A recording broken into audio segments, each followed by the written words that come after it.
What's going on, everybody? Welcome to Who You Got With. Mellow. And Rado is a sports podcast where we talk about your favorite sports highlights, sports debates, and sports matchups. But this time, since it's the end of the NBA season, we're gonna talk about the awards of the season. What's going on, Mello? How's everything? Not much. You already know, same old, same old. Playoffs just started, so we pretty much want to give a nice little recap to pretty much how the regular season went. Obviously, a lot of awards to give out. Yeah, of course, a great season. A lot of ups and downs for both players and teams.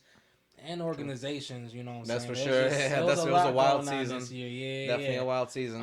But let's talk about the winners. That's what we're here today. Talk about the winners of the season. Obviously, the winners are the teams in the playoffs. Yeah, most of the time when you give awards, it's to the teams that are actually in the playoffs. But these are individual awards. And right. Obviously, that's a good thing, man, because we definitely had some individual people shine out this year, and I definitely can't wait to pretty much acknowledge them. Yeah, man, it's been incredible, and a lot of these awards. Other years it's been pretty clear cut. Yes. But this year it's a lot of them are very close. Very, very close. Like even the MVP, there's a very tight race. But not just that. The Rookie of the Year is a tight race. You got Coach of the Year that's a tight race. Even Defensive Player of the Year. That one as well, most Improved Player of the Year. Sixth Man of the Year. Sixth Man, maybe we could talk about a little bit less, but because that one's probably the one with the least amount of closeness. Yeah. But when it comes to some of the impact, for sure, because we'll talk about all the players in there. Some of them, one of them persons had way more better stats than the other two. Of course, yeah. But the impact that the two still had on their teams coming off that bench, Sixth Man of the Year, and that's definitely what I want to talk about when we get to the Sixth Man of the Year. Of course. But why don't we just go ahead and start it up? We got the NBA awards. There's a bunch of them that we want to get to you guys. There's 6 of them that we're gonna go through. The main just 6 everybody go through. I mean, we could have threw Executive of the Year in there, but what do we know? I mean, I would have rather done that one in the off season, to be honest. Yeah, that's a weird one, kind of throwing there. I mean, if me, I'm just gonna throw out the Celtics, But of course you would. Of course. Yeah, it's postseason. It is Celtics everything for me. This here on out. Right now, we are in the midst of the first round of playoffs, so you're only gonna hear good things for the Celtics for me. Remember, this is an unbiased podcast, y'all. This is an unbiased podcast. Nah. For the NBA playoffs, I know that he gets hyped for the Celtics. So I've been trying to talk to all my homeboys. Like, listen, I don't want to hear nothing Celtics in 7. I don't care what 2 top prolific scorers to ever put on a jersey or either side of that team. Right. I don't care. Right. Celtics is 7. Celtics is 7. But we'll see if any of the Celtics. We'll see if any of them got some awards this year. We'll see. But why don't we? Why don't we go through like the awards and then we'll go through some of the candidates as well. Of course. So first one. Most Improved Player of the Year. Top 3 candidates right now are John Morant, Darius Garland, and Deontay Murray. So I'm going to go a few minutes pretty much listing out what they did last year, what they did this year, so you can actually see what they're doing. Exactly. John Morant went from 19, 4, and 7 to 27, 5, and 6. Definitely dropped 1.5 rebounded games, but that's true. Just improved overall. Everywhere. About 8 more points a game, and went from 44 and 30% outside in 3 to 49 and 34. So improved almost in every aspect. Obviously, like I said, assists and rebounds went down a little bit, but if everything else go up, and you're also second seed in the West, you can't complain about that. You really can't. I mean, that's something that obviously he's the main captain of the team. He's the one that runs the offense. Pretty much it goes through him. So he's an underrated passer too. I mean, of course. Really honestly, from the start of his career, he's already been getting almost 8 to 9 assists a game easy. So definitely underrated. Next, we have Darius Garland from the Cavaliers. Last year he had 17, 2, and 6. This year's 21, 3, and 8. With an increase in his field goal percentage by 1%. Right. So that's definitely an uptake. A lot of people knew he was going to be special. Right. Just had a absolute battle with Kyrie Irving last week for that play-in spot. So definitely he showed that he got some things. He got some skills to contend. Contend a little bit, at least with the best of them. And obviously he's still young, bro. Second year, so that's what I mean. He's definitely improved a lot this year. You definitely got to give him credit, but why is he not in the MVP conversation though? That's the question. Who? John Morant? No, John Morant. Oh, John Morant. Oh, because he missed some time. Yeah, he missed some time. Okay, I can see that. His team played at least 15 plus games without him, Mm-hmm. and we're literally winning without him. You Yeah. cannot be the most valuable player on the team when your team pretty much perform. To most people, they perform just as good. Technically, if you want to go off the stats on paper, it's no one would actually say this, but technically they perform better. Right. Without him, on the I court. mean, No yeah, one would but actually say that. we But have if to you see. look at the We have to see stats- against who they played against and stuff. Exactly. But I mean, as far as the Garland point that you made, that's a good point as well. Like I feel like him and Dejounte Murray need to get a little bit more exposure for this award because I would say you let's know, talk about Deontay because no one pays attention to the Spurs, unfortunately, at this point. So the third candidate basically is Deontay Murray, like you just said. 15, 7, and 5 to 21, 8, and 9. Damn Pretty near good. averaging a triple-double with 20 points. Good. And definitely an increase in both his field goal percentages. It's pretty good, So, man. Yeah, I it's hear pretty you good on for him. that. I definitely think that they needed to get a little bit more exposure. Obviously, as the Spurs, they don't get many games that get played on TV, so people really don't get to see them as much. Same with Darius Garland. He's got a few more guys out there that are, bigger names right now at this time in their career, like obviously Mobley and Laurie Marketing in Cleveland. So I definitely think that they're not getting as much shine as John Morant obviously is because he's the main star for Memphis Grizzlies. I mean, but even then, you're going off the number 2 pick, right behind Zion. So Zion everyone already yeah. knew he was gonna bring skills to the table. Of course, and then he was already the most talked about rookie of that year.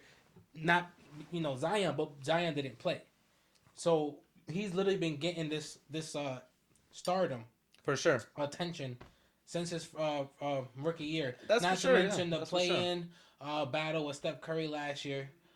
So yeah, like he's been able to find himself in a better position because right now, if he was on the Spurs, if he was doing what the Spurs or if he was doing what the Grizzlies doing, then I agree. Yeah, he will still get the same shine. Exactly. He will still be a top player. I mean, I just think the only reason I bring talked that about the Grizzlies before John Morant came in the league. They still They had Jaren Mike Jackson, and that's about it. Well, then they have like Mike Conley days back in the day. I mean, they had guys Zebo. Like they had guys back then. Like they were still like good teams that got like to the playoffs and stuff. They weren't like the top stars, but they still had like a good team. But the only reason I bring that point up is because I still believe that John Morant should be in the MVP conversation just because last year he was in the most improved conversation already. And I feel like truthfully, if his team just didn't do that good without him, just literally the fact that his team did that good without him excludes him in that conversation. Maybe, yeah, but 28 points, valuable player, 28 points a game and 9 assists is pretty good. But that's why he can get an individual award like this. Now, mind you, MVP is an individual award, but we already talked about it. Your team. Of course, yeah, your team, how your team plays, what team you're with on, or without you, exactly. So unfortunately, even though that is an individual award, a lot goes into it. Because like we said, you could probably have the best stats in the league, but on the worst team, you're not getting MVP. So you telling me that AD should be the MVP this year because he was out the whole year for the Lakers and they were. Oh nah, nah, I'm just they playing. Were shit with him. I know they were. We've seen him play. I'm just playing. So yeah, no. Like obviously one of the people in the runnings is someone like Joel Embiid. Before Harden, if Joel wasn't playing. Oh yeah, for Philly was trash. Yeah. Trash. We'll definitely get to that, later with the MVP. But wait, so who you pick? Who you got? So the only thing that I wanted to bring up is, because one guy we didn't bring up is Jordan Poole, and I think he's been steadily moving up in the ladder. Like right now, he really has. Like just in the last like 22 games, he was getting 20 points or more 19 out of 22 times. So he only missed 3 games that he didn't score 20 in the last 22, which is really great. Obviously, they started out with a 29-9 record, and a lot of that was obviously him and Curry. Mm-hmm. They were both doing their thing in that time, and he was getting 17.5 points a game in the first 38 games of the season. So he obviously is improving, steadily improving from 17 to 20, steady moving. Even when Klay Thompson came back, they still got guys that are out. Curry came out the last part of the season and Draymond's out, so they still need him in there to score. But I just think that he should have also got like a little nod in there. So he just might like nil nod, but honestly, I got to go with John Morant. He's the man right now. He's got obviously what we just said, 27, 9 assists. You got to go with him, Oh, yeah. But Jordan Poole definitely should get that nod. I think he should even get like a lot of second place votes for that. I don't even know if they do second place votes for most improved, but he should get them. So I definitely would have to go with John Morant too. I mean, 27 points a game, literally a 9 to 8 point increase from last year. Pretty much overall a lot better player. Um, but I feel like with Jordan Poole, he was allowed to be who he was supposed to be because of the injuries. Yeah, for sure. Everyone else stayed exactly where they were with Yeah. the same amount of minutes with the same role. Yeah. His sure. role increased. Oh, increased a lot though. It increased a lot. So his most improved stats come from an increase in role. For sure. Everyone else on this list did exactly what they did. But nothing But here's the changing thing: from they last did what year. they were supposed to. Like we just mentioned, John Moran is a second pick overall. Jordan Poole just 9 months ago, he was in the G League, so he's improved a lot in the last 9 months. But I same mean, thing like Deontay and Darius. I mean, they were still top picks though. Like they were obviously Darius was like a top 6 pick, and Murray or I think Deontay was like a 15th. 6. Yeah, it was a top 6. It's top. I think 8th actually. I think it was top 8th pick overall. But I'm pretty as sure far as that was Sexton. Sexton was up there too. They were bad for a few years before they got good. They even Evan Mobley was a top pick, so he was a top 3 pick for them. So they had a lot of top picks early. But as far as Jordan Poole, I just think that he's just a guy that definitely needs to get a nod though. He just needs like a quick nod. That's what I think. At least second place. So now, mind you, next year if he improves his stats in the same role as this year, then yeah, he'll be up there. But I think a lot had to do with his increase in role. Yeah, so Garland was a 5th pick overall. Okay. Yeah. My bad. Yeah. But Man, I mean, front, still, that must have been a trash draft class. I mean, they were bad overall. Like that was the year that I think they got RJ Barrett like 3rd. The Knicks did. I think it was 3rd or whatever. It was 4th or something like that. No, RJ Barrett was Zion's year. Oh, was it? Yeah. Oh, yeah, you're right. My bad. It was him and Cam. Yeah, him, Cam Reddish. Well, I think they might have been all the same year because I think it was 3rd year as well. Garland's. This is Garland's 3rd second. Is it? All right. Yes. All right. Okay. So he's the year after them. Okay. Yeah. He's the year after them. Okay. Yeah. Yeah, but still, they're all playing great. So LaMelo's class? Yeah. He was LaMelo's class. That's right. Mm-hmm. He was. Yep. He got picked right out, like almost right after LaMelo, I think. Yep. That's right. Okay. Yeah. All right. So yeah, we both got John Morant. Both got to get John Morant. Definitely looking out for Jordan Poole next year. I think so too. Nice Honestly, prediction. it's gonna be tough though because look how many guys they got. They got Wiggins, they got Klay Thompson, they got back Curry. To the bench. I don't know. I think one of these guys is either getting traded like Wiggins, or I think Jordan Poole might run and go. I think go they get keep paid. him on the bench. Go get paid, bro. I don't know. Well, I think he knows that he should stay where he's at for at least one more year. Because if you let them full Splash Brothers come back, and you could be a part of that, I would agree with you if they got rid of Wiggins. Wiggins, let him start. I'll be honest. Him Wiggins. coming off the bench is the best case scenario for them.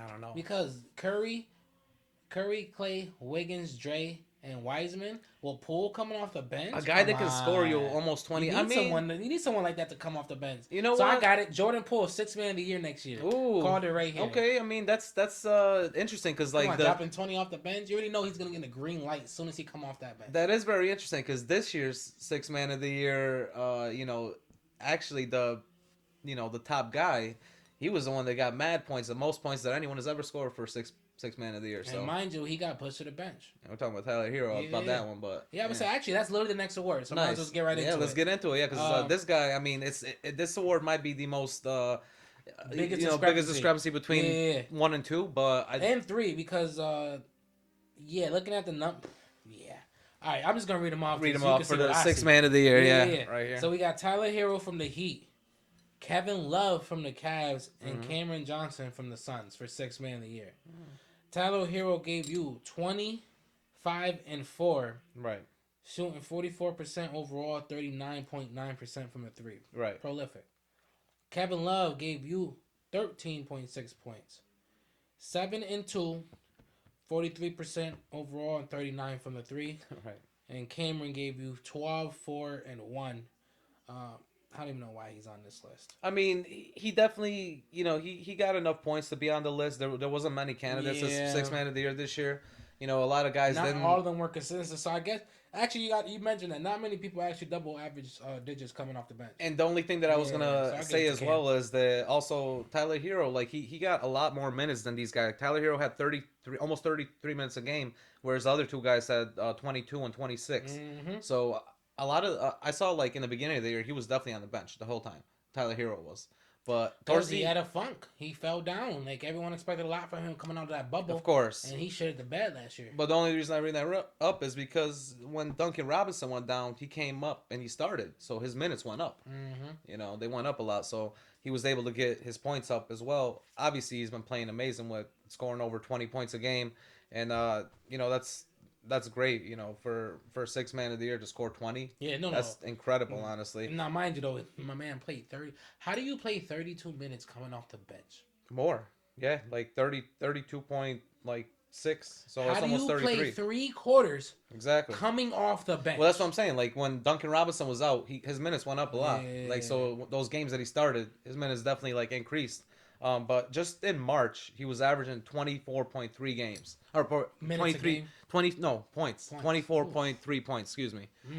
Just in those 10 games in March. And in April, he stepped it up as well, averaging 23 points a game. So, just these last 2 months, he's also been stepping it up. Mm-hmm. And they needed it because, Miami's been up and down this whole season. And in a tough East, the top 4 teams are very tight. They needed a guy like him to step it up when they need points. No, for sure. But as far as like the other guys, I mean, you got to give a nod to Kevin Love. Him for being this late in his career and actually agreeing to be in this role. Mm-hmm. Like, imagine if a guy like Russell Westbrook would agree to be in a 6-man role. He would probably win this award right now this year. And the Lakers would have been in the playoffs. They would easily be in the playoffs, easily, if they had a guy like Rondo, over there too. Because I love my man Rondo for when he was on the Lakers and for obviously Celtics, but he's a facilitator that they needed. But I think that Russell could have been the 6th man, but now Kevin Love, he was in that role in this career. I think that was a good role for him. They didn't need big guys. They didn't need power forwards. They had Lauri Markkanen a lot younger. They just had a lot more bigs that are younger than him, and he just chose to stay on this team. Yeah. I'm actually happy for him. No, I definitely agree. Obviously, seeing what Cameron Johnson did on the best team in the NBA this year, came off the bench and played good defense, scored some points.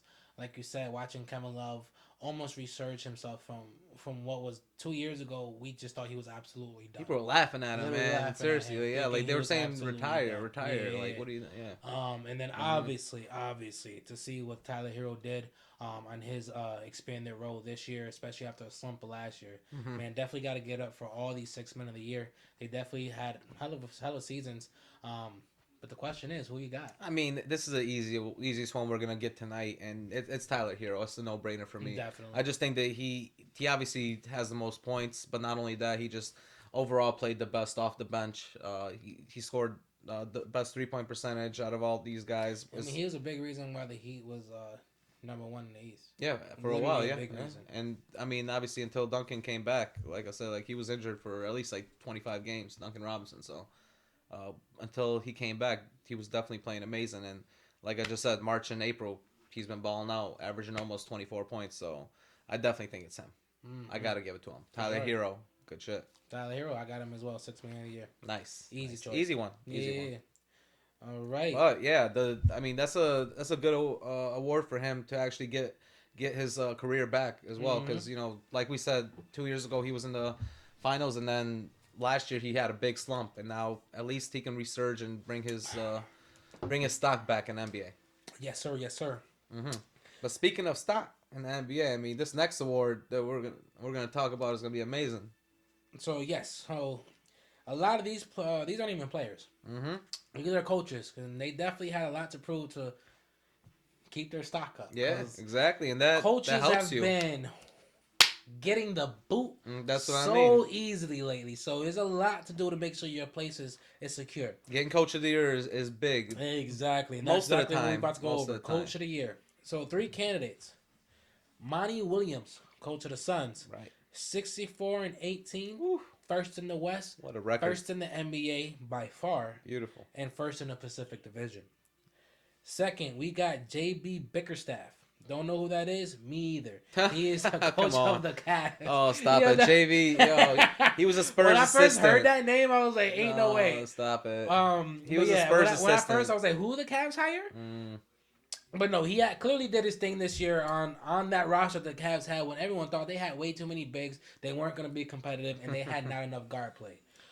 He turned that into a 44-38 season, and a big part of that was because they lost Jared Allen towards the end of the year. That would have been a way better record, hands down. Of course, yeah, of course. If Third they had all in their the bigs, Central Division, exactly. especially because that they need their defense, and that's what he's known for. He's a defensive coach. It was the fourth best defense in the league, and as soon as he left, it ended up in the 22nd. Right. Like, and, are you kidding me? And J.D. Bickerstaff obviously came from Greg Popovich's coaching tree of defense. You know, he was his defensive coach, so. And all that landed him an 8th spot in the East. Still pretty good. Bad. No, literally pretty good. That's more than what we expected out of them this year. I mean, they got rid of LeBron 3 years ago, and they're actually back in the playoffs. So First good time for them being in the playoffs in like 20 years without LeBron. And the last coach we got is Taylor Jenkins from the Grizzlies. 56-26, second in the West, first in the Southwest Division. So Monty Williams from the Suns, Bickerstaff from the Cavs, and obviously Jenkins from the Grizzlies. I'll tell you that Jenkins is probably the most surprising one in here as far as being in the Western Conference. But I'm gonna be honest, man. For me, this one it's actually pretty easy, man. I know that it's close between only two guys for me. I don't think that J.D. Bickerstaff is gonna get it. I know that he definitely got his team up there in the top 6, even in the top 4 at one point.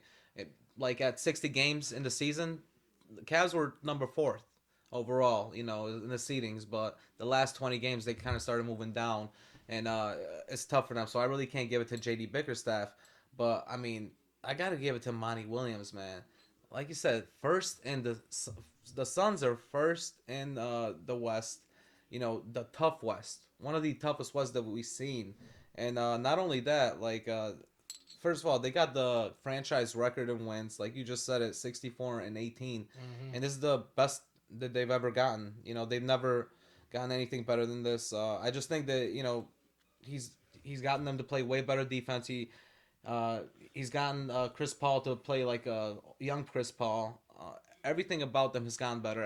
Every player on that team has gotten better just being around Monty Williams, and just him not getting it last year is also another reason why I want to give it to him this year. Because last year I think he got robbed because Tom Thibodeau got it for the Knicks, and the Suns were pretty good. They were a second seed in the finals. They went to the finals, but they didn't give it. They were looking at it as regular season award. And the Knicks were 4th in the East, and the Suns were 2nd in the West last year. So they should have gave it to the Suns last year. I still feel like, because I still feel the West is tougher for me. The West is going to be tougher. Getting 64 wins in the West, playing these guys 4 times a year, when you still got to play even guys like the Lakers, Clippers, and even Memphis, who I know that they've had a great season as well. I mean, Ja Morant's a big reason for that. But for me, I think that it's going to have to be Monty Williams.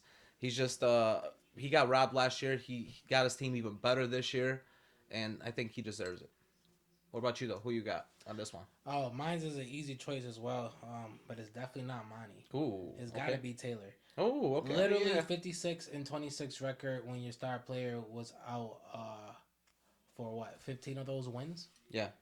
So not only have you kept yourself second in the West, you found a way to do that when your star player's out. Like, when you telling me this man found a way to stay contending in the West and actually win games without his star player, how is he not coach of the year? Well, I mean, yeah, he was out for a while, but they still got a great overall role team. Players. I mean, Jaren Jackson is not a role player. Jaren Jackson's the only one that isn't a role player besides Ja Morant. And so basically, you had Jaren Jackson and a bunch of role players. Yeah. I mean, Desmond Bane is really great. Win games. He's great. He can get you points. I mean, he can win games. Milton was doing so. It's the they whole do team. It by defense, though, Exactly. for sure as well. They play defense, great ball movement, next man up mentality, and that all comes from the coach. So, nice. Yeah, I definitely got Jenkins. Nice. I mean, the only reason I just got to give it to Williams, I mean, when they started out this season, they lost 3 of their first 4, and then they won on an 18-game winning streak. That's a franchise record for them. And then after that winning streak ended, they won 7 of their next 9. So the first part of the season, they were incredible. They didn't lose any games, if you remember. It was at one point they only lost 3 games, and they were 36-3 at one point in the first 40 games, which is incredible. So I give him a lot of credit for the season he's had. He had a better season than last year in a really crazy West, with having teams like Memphis getting higher and beating teams like Denver, and obviously Dallas didn't really do what they were supposed to do this year because they lost the star as well. But I think that what he's doing is incredible. But I know we differ on it, but I think both guys definitely deserve it. Either one is going to be one of them. Right, right. The only reason is because last year Tom Thibodeau got it. Really, that's the only reason. I mean, I'll give it to that. Okay. But, all right. But yeah, now that was the only non-player award we're going over today. So let's get back to these grown men in the game they play. Exactly. Yeah, the next one. Actually, next one isn't grown men. We're going to the kids. They grown. We're going to the kids. They grown. The next award is Rookie of the Year. Top 3 candidates, surprisingly, because there was a candidate that's missing from here that was supposed to be. That's true. Yeah. So that's top true. 3 candidates now are Scotty Barnes, Evan Mobley, and Cade Cunningham.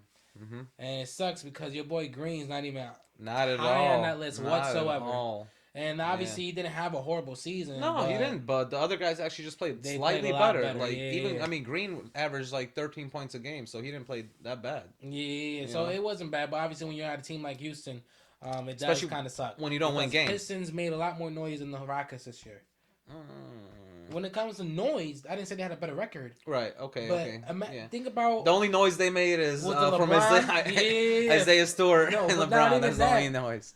Pistons beat top contenders in the East. No, that's actually a fact. Yeah, I did see them beat obviously Brooklyn. They beat Brooklyn. Boston. They beat Philly. Yeah. You know what I'm saying? Like, they beat a few guys. There was times where like I've had to put on a Pistons game. I'm like, yeah, this is a good game here. Cade so deserves... they made more noise than Houston. Well, I think Cade deserves it because he's the facilitator of that offense, and he would deserve it more than anyone somebody else? on the somebody that's on a lower team like like a guy like a shooting guard that's on a lower team. He doesn't control the ball the whole time. He waits for his shot. And right. Cade is more like Cade got more of the ball in his hands. Right. Okay.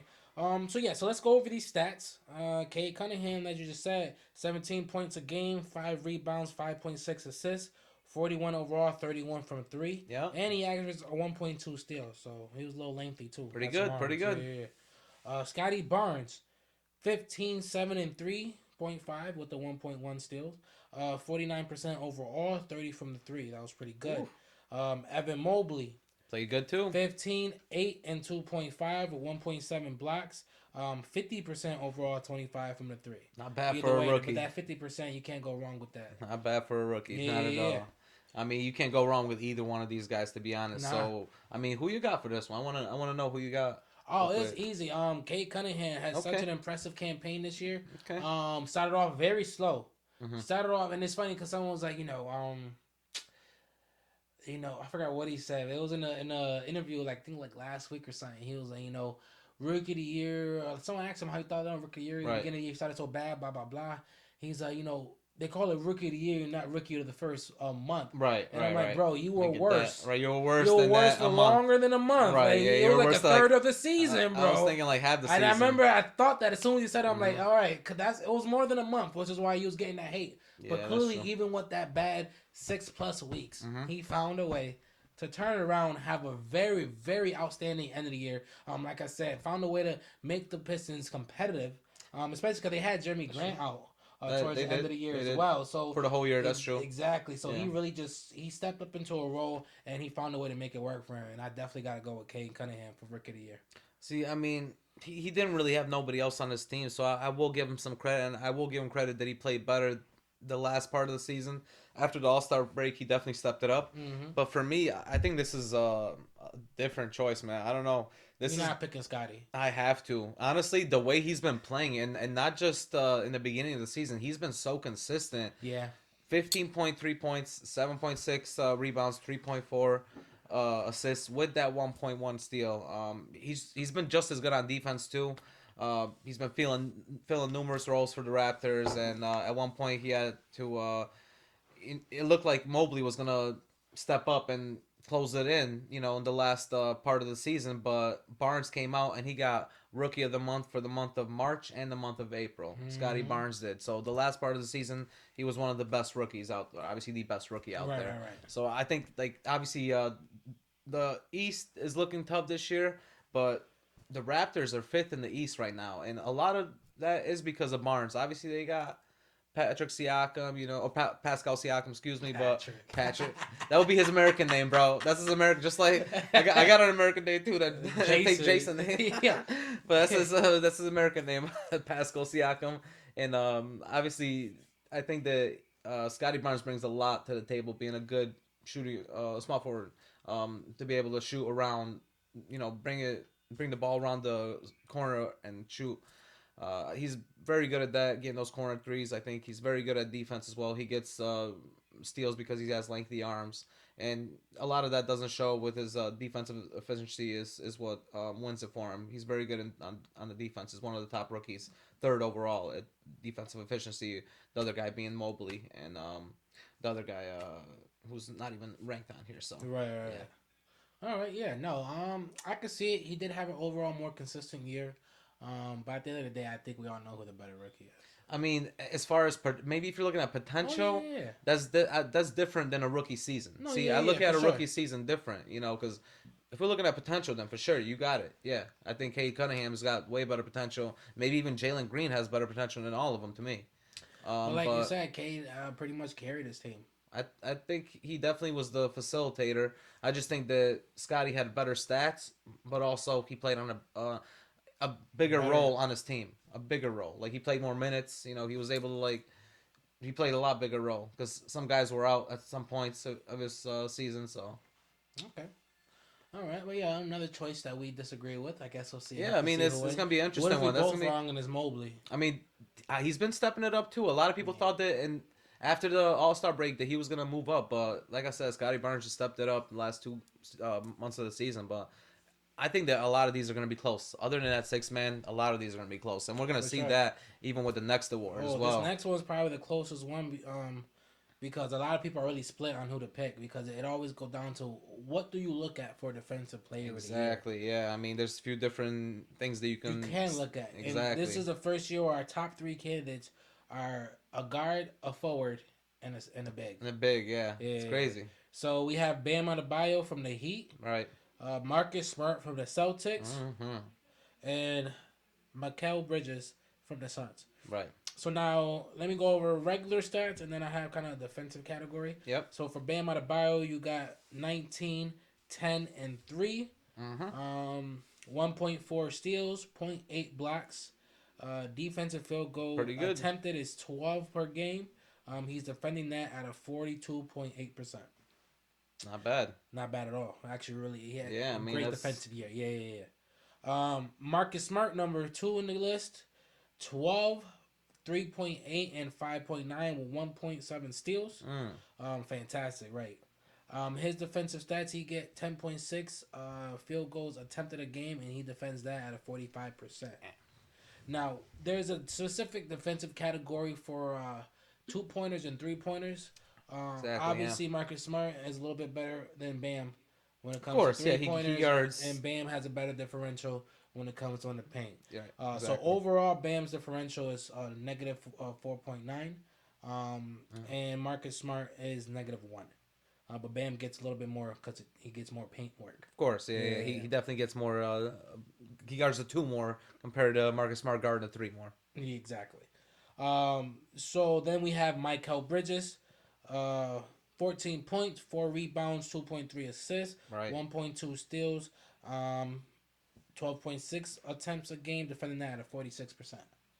Yeah, and that's probably the one. And here's the thing. So this is biased and unbiased. I'm definitely gonna go and tell you who I got. It's definitely Marcus Smart, and it's. All right, I mean, it's not a bad pick. But that's the thing. That's why it's not. That's why it is unbiased. At the end of the day, I actually look at the stats and I do pick. These guys are very close. Because very close, this man, Bam Adebayo can guard bigs. I don't like saying he's a good defender on guards. When you're that big, I mean, he's not a good defender. He's not. On guard. He gets sauced. I mean, that's not what he's meant to do, though. Hey, no, and that's what happens. That's what happens when but boys step out there. That's like saying like Marcus Smart going out there and defending But bigs. I have seen Marcus Smart be successful. Now I've seen on occasion, and then I've seen Bam be successful on occasion. But if I had to choose one of them, because I'll be honest, it's between Bam and Smart for me. Yeah. I'll be honest. Okay. For me, Mikal Bridges had a great year. But Bam overall is a better defender, Mm. and Marcus Smart overall is a better defender, and both of them have come. And to me, like the better defensive team too. Like I know for a fact as a Boston fan, like that all comes behind Marcus Smart. Like he plays such a big role in defense. So for me, it goes down to the impact. And while yes, Bam can guard guards, Michael can guard 1 through 5. Michael is trash at guarding bigs. Mm. And I'll be honest, like you might just say this is me being biased, but I've seen Marcus Smart be successful at guarding bigs to the point where if he gets a switch on a big, they let him call for the double team when he needs it. Double team on him. No, like if he decides he can't handle Jokic or AD or someone, he'll call the double team. Oh, I mean, yeah. But any other team, like if Michael switch on a big, that double's coming because they're not leaving him on that island by himself. Maybe. I mean, that could be scheme of the way that they play, or they might trust. They might trust him more. But when you have the scheme to be able to leave one player defensively on the island, no matter who that player is, whether it's a big or small, Marcus Smart call his double. You don't just say, all right. Now, mind you, if it's... Cause think about it. Luka get double. Like certain players, as soon as they drive, they of course, yeah. That doesn't happen when Marcus Smart's guarding them. I promise you. All right, I'll take you at your word. But I'm not I'm not going with him though. I'm sorry, I can't. I gotta go with Bridges, man. First of all, let's look at this. Let's look at the games played by each one of these guys. The only one to play 82 games was Bridges. First of all, Bridges only played 82 games, and only 5 players on his team were able to play 82 games. The rest played 68 or lower, which is crazy. He's on a team with the #1 record in the West, and he's able to guard every position, like you said, but also he guards the other team's most prolific players. And I think that he does that with agility, with effort, and with his wingspan. And he's definitely gotten his defense way better than last year. If he wins it, he'll be the smallest defensive player to win it since Gary Payton, which is definitely going to be crazy. But as far as you heard that, Marcus? Yeah, I mean Marcus Smart will be too, though. That's the thing, because small guys don't get it like bigs do. But I mean, I just think that for him being ranked on a team that's ranked 3rd in defensive rating, and he's the best defender on his team. He's getting the career highs in points right now as well on the offensive end, and he's only averaging 1.8 fouls. So that's huge for him. He's not fouling people. He's getting steals. He played 82 games, man. The other guys didn't even play 70. So honestly, for me, it's the effort that he puts every night. He doesn't take days off, and I think I got to give it to him. All right, I hear you.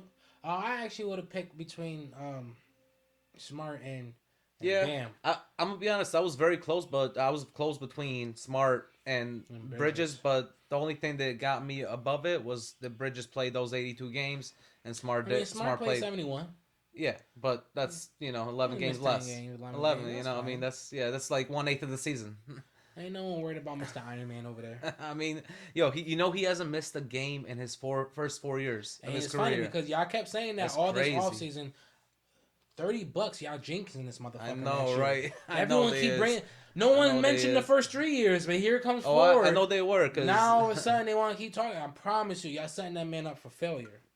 I know Zion's wishing he can have that health. Sorry, Zion. I always bringing up healthy motherfuckers. Nah, man. I actually wish the best for Zion though, because I really do wish the best for Zion's health as well. Funny.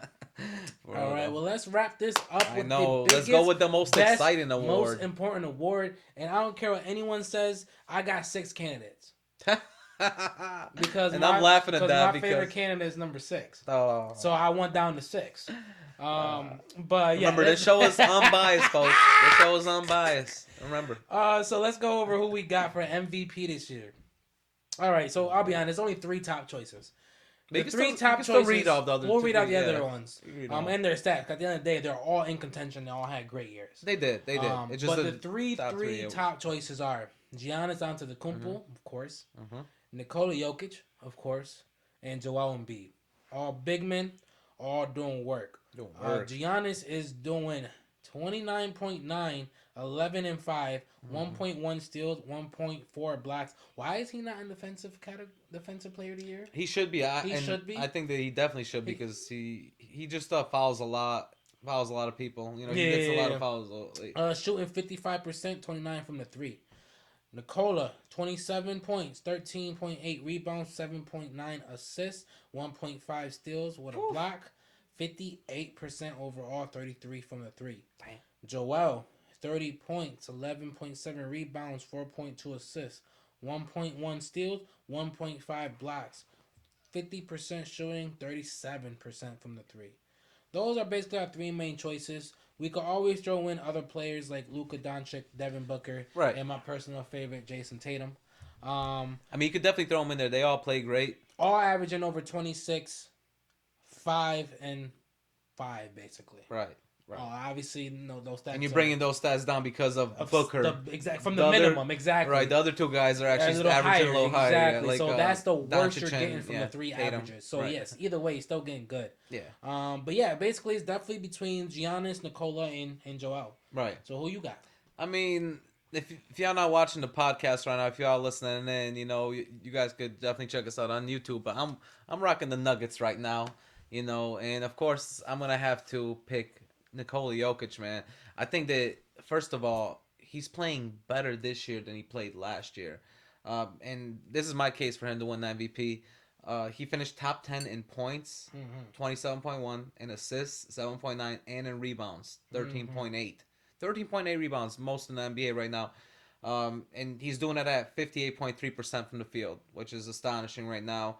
No other big man has shot like the ball efficiency like this. He's stuffing the stat sheet, and he has the highest player efficiency rating in NBA history right now, ever. Like since they've been doing this in 2011, they only started doing that player efficiency rating. But still, in the last 11 years, that's still great. Combine that he's like leading his team to a 48 win record without the other two guys. That, you know, Jamal Murray's out and Michael Porter Jr. is out. I think that that's a huge case for him to win the MVP. I mean, you do got guys like Joel Embiid, who's averaging 30.6 points. He's got the scoring title right now, and he definitely had a good year the beginning of the season, especially when Ben Simmons didn't play for them, and they just had Tyrese Maxey out there, and it was really Embiid and Maxey, and Embiid had to figure it out. But towards the end of the season, he had Harden's help, and I think that he had a lot more help than a guy like Jokic had. I mean, Jokic is up there. He's sixth in the West. He didn't even have to go through the play-in, and he's the only All-Star on that team. A guy like Giannis Antetokounmpo, I think he's an amazing player as well. He had a great season as well, but you know, he's averaging less than what he did when he won his MVP. But Jokic is averaging more than what he did when he won his MVP. So that's why I would give it to Jokic again. Okay. This year. What about you though? Who you got for this one? This is probably the best award of the night and the most close one. Because when Giannis won his last one, I remember specifically saying, how much better can he get? Right. And I remember thinking the only thing left for us to see is to see him try to approach the game a little differently. Maybe taking more threes. More yeah, drives, get that 3-point. That's what I was thinking. Get those but threes, we also, bro. or at least I knew, right. with that was going to come a dip in overall productivity. Of course. Because he's trying new things. Yeah, of course. Shooting percentage more will go turnovers, down. More turnover, more spoons game. So, 100% it's hard to say that Giannis, like you said, he did kind of fall off. But for the savants of basketball, you see why. It's not him falling off. When a man just hit a step back off dribble three in a center's face, you realize he reached another level. I mean, listen, I definitely think that he's definitely learning new things, and I agree with your point. That's a great point right there. Really great point. The only thing is, Jokic was doing that since he was 15 years old. He was doing step back threes. He was always shooting threes. In the EuroLeague, he was doing that. In the EuroLeague. Somebody give me video proof of Nikola Jokic hitting a step back three. Oh, I'll get it out. Step all right, back I promise you. I promise. Because remember, in the EuroLeague, they let you do that Euro step back then before they brought it in the NBA. But that's fine. You can't bring me up a 15-year-old Jokic. I want to talk about an adult. An adult. I never seen that man. I never seen that man do a step back three. Oh yeah, he used to ball out back in the day when he was. But either way, that's actually who's still my pick. Yeah. Jokic. Wow, you still got Jokic after all that. No, after all of that, like it's hard to say that. Like it's so hard to choose. But like you said, perfect example of Joel had some help. Once Harden came around, If he didn't get Harden and he kept his stats, I would have 100% gave it to him. 100%, because he was the one out of, like you said, they still had Gordon. Like, if he didn't get Harden and he kept his stats exactly where they were right now, I would have given it to Joel hands down. Honestly, I agree with you. I think that I would too. And I mean, obviously, Joel is not a scrub. He's scoring 30.6 with a guy like Harden on his team. Listen, it's the best footwork we've seen since Kareem. And he's definitely gotten better. But also, Hakeem. Yeah. But also, one thing you got to look at is games played. And Jokic played more games than all of these guys. That's the biggest thing. Remember, Joel was in last year's conversation, and once again, he lost because of availability. That's exactly what keeps losing. That's true. I mean, that's his problem a lot of time. But a lot of guys lost time this year. Even Giannis, he lost time. He didn't get over. I don't think they got over 65 games, each one of them. I think Jokic is the only one that got over 65. Giannis has 67. Nikola has 74. Okay. Yeah. Joel has 68. Okay, so they got over 65. They 60. So I mean, still that's 7 games over that's though. What I'm saying. But out of an 82 game season, that's not bad to only miss like what 14, 15 That's games. a lot of games, man. That's almost like. But in the midst of a COVID. Like, you know what I'm saying? Like, if it was a couple years ago before COVID, then yes. I could see that. But you gotta give people 5 games for COVID this year. You got to. I can give them a 5, but 16. Or the protocol. I can give them a 5. But 16 is like almost a quarter of your season. 20 games is a quarter of your season, so that's a lot. I think Jokic being up there for only missing 6. It's crazy though, because who played more games than Jokic? Who's that? Jason Tatum? Jason Tatum. What did he play? Like just one more game? Like literally? No, he played 76 instead of 74. Okay, so 2 more games. Oh, no, 3. All right. No. Right. But yeah, the season Nikola's having is honestly just, there's no words for it. I think, and I've learned this the hard way. Historic, honestly. I've learned this the hard way. I used to hate LeBron. As a Celtics fan, I used to hate LeBron. And I remember him single-handedly destroying us in the 2018 Eastern Conference Finals. Finally just made me realize, like, god damn, like, sometimes we let our emotions cloud our judgment when it comes to greatness. You gotta watch it. And one of those emotions isn't always just anger because I hated LeBron. It's complacency.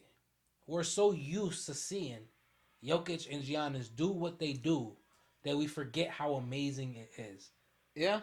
The season Jokic is having is literally incredible, remarkable. The stats, him becoming the first player to 5-2-1. Yeah, and he's getting triple double, or he's getting he's in a 50 not the 50-40-90 club like Curry, but he's in a 50-35 40 club. Yeah. I mean, sorry, 50-35-90 club, right. Which is 50%. And that's still not bad, especially for a big man still shooting over 35% from the three. Yeah, he's like 36% exactly. That's better than guards. Like some guards don't even shoot that well. Plus the free throws, man, over 90% free throws. Almost an automatic bucket at the line. And that's incredible for him. That's why he gets those points. But the rebounds are there. They're sleeping on his defense, but he's not a scrub on defense. Not at all. He's just not mobile. He doesn't get the blocks. That's the one thing. He's not mobile. That's the one thing that's a problem for me. He doesn't get those blocks, but he gets like I think 1.1, right? He still gets like over 1 block a game, but he literally give you 1.5 steal in 1 block. So I mean, you got to get, and he gets those steals. 1.5 steal. You can't go wrong. A center with that. To get to those steals, 13.8 rebounds,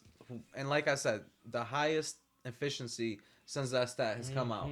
I think he deserves it. Jokic is gonna get it back to back. He's gonna be the first guy to get it back to back since Steph Curry. Yeah, so that's he's in good company there. I think Steph's gotten it. I think I don't think so. No, this one is going to be very close, honestly. Yeah. I think there's going to be a lot of first place votes for Joel.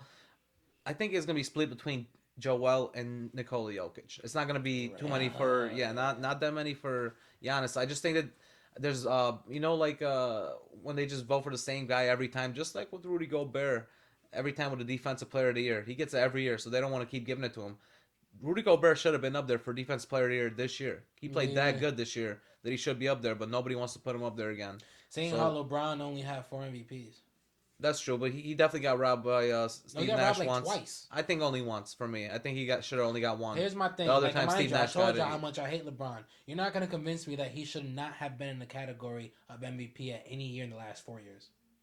Well, I don't know about that. He missed a lot of games. No, I said. So before In the 2 years last, he missed a lot of games. well, no, 2 years in in this the year. in the last 3 years, he missed the full, like almost the full season. He missed 80 games in the last 3 years. I was about to say all these people missed 15 games in one season. Yeah, but he So, missed I more. was He saying, missed yeah, 30. last year and the year before, yes. He missed But, like 30 You're each. not gonna tell me that 18 LeBron taking the Cavs to the finals didn't deserve to be in the He MVP was though. conversation. He was second.